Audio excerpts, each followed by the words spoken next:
नमस्कार. मी पांडुरंग पंढरपूरकर. लपवाछपवीमध्ये आपलं स्वागत आहे.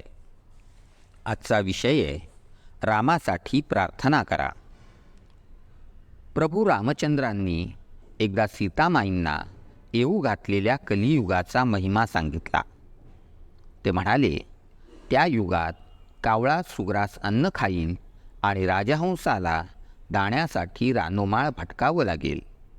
असं म्हणतात की सीतामाईनं त्यावर रामचंद्रांना विचारलं, प्रभू, पण हे कोण करेल?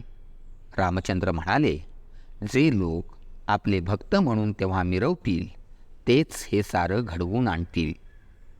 मोदी आणि शहांच्या कलियुगी राज्यात जे आज घडतंय ते पाहून कावळे आणि राजहंस यांच्या वाट्याला आलेली आजची दशा आपल्याही लक्षात यावी आणि प्रभू रामचंद्राचा कलियुगाविषयीचा कयास खरा ठरल्याचं साऱ्यांनाच समजावं. आपल्या वचनाच्या पुराव्यादाखल भगवंतांनी मग सीतामाईंना पुढं घडणाऱ्या काही धक्कादायक गोष्टीच सांगितल्या. त्या अशा. पहिली गोष्ट, गुजरात राज्यातल्या भाजपचा प्रचार प्रमुख असलेला हर्षद पटेल हा गुजरात विद्यापीठाचा कुलपती होईल. दुसरी गोष्ट, गुजरातमधल्या दंग्यात 2000वर मुसलमान मारले गेले आणि शेकडो स्त्रियांवर अमानुष बलात्कार झाले. त्या साऱ्या नरसंहारातनं आणि अपराधातनं मोदी आणि शहा यांना निर्दोष सोडवणारा आणि स्वच्छतेचं प्रशस्तीपत्र देणारा RK राघवन हा इसम सायप्रसचा कमिशनर होईल. गुजरातमध्ये घडवून आणलेल्या बनावट एन्काउंटरमध्ये अनेकांचे बळी घेतले गेले. त्या गुन्ह्यातनं अमित शहाला मुक्त करणारा न्यायमूर्ती सदाशिवन हा केरळचा राज्यपाल होईल. चौथी गोष्ट, चिदंबरम यांच्या अटकेचा मार्ग मोकळा करणारा आणि त्या अटकेला परवानगी देणारा न्यायमूर्ती सुनील गौर PMLA या राष्ट्रीय संस्थेचा अध्यक्ष होईल. सहाराच्या विलीनीकरणातनं मोदी आणि शहा या दोघांनाही मुक्त करणारा KV चौधरी नावाचा इसम केंद्रीय सतर्कता विभागाचा आयुक्त होईल.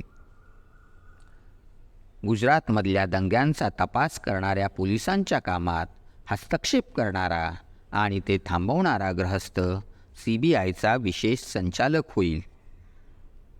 फेक एन्काउंटरमध्ये अमित शहाची बाजू मांडणारा UU ललित हा वकील सर्वोच्च न्यायालयात न्यायमूर्ती म्हणून दाखल होईल. हरेन पंड्या प्रकरणात मोदी शहांसह सर्व गुन्हेगारांना स्वच्छतेचं प्रमाणपत्र देणारा YC मोदी हा NIAचा प्रमुख होईल.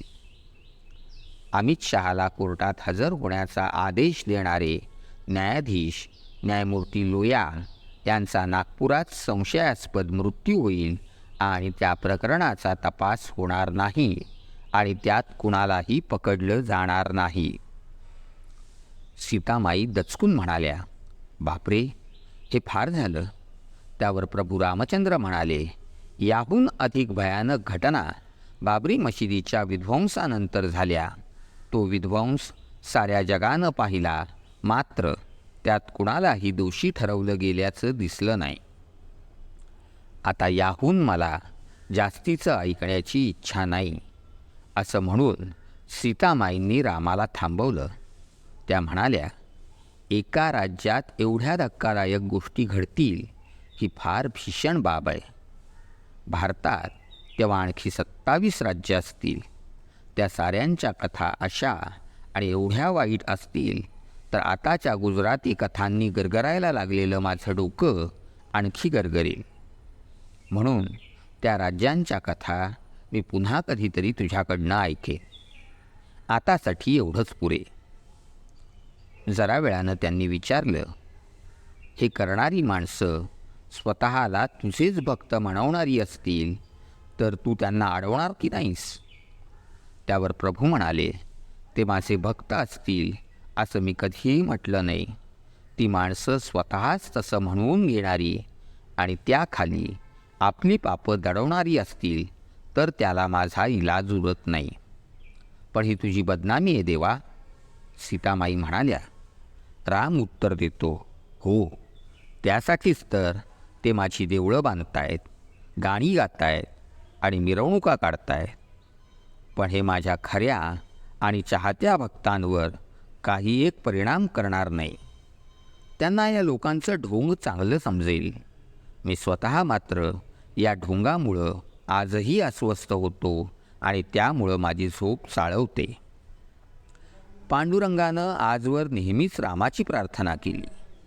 आता त्याच्यावर प्रत्यक्ष रामासाठी प्रार्थना करण्याची वेळ या संवादानं आणली आहे.